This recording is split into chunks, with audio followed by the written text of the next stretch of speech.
Through our renewable energy and energy sustainability research in the school at MIME, we seek to address the challenges of creating technologies that generate, distribute, store, and consume energy in a clean and efficient manner, here in Oregon and around the world. Our research encompasses 4 thematic areas: energy systems, energy transport phenomena and conversion, energy devices, and sustainability.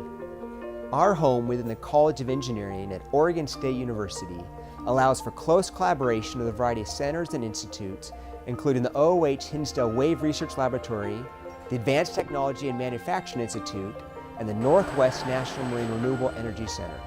Much of our work is funded by the National Science Foundation, the U.S. Department of Energy, including the Advanced Research Products Agency, as well as state and national collaboratives, and a wide variety of industry partners.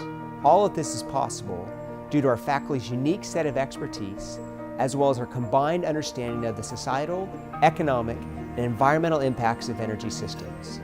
Together, we're working to solve some of the most pressing issues facing our world in hopes of delivering a prosperous and sustainable future.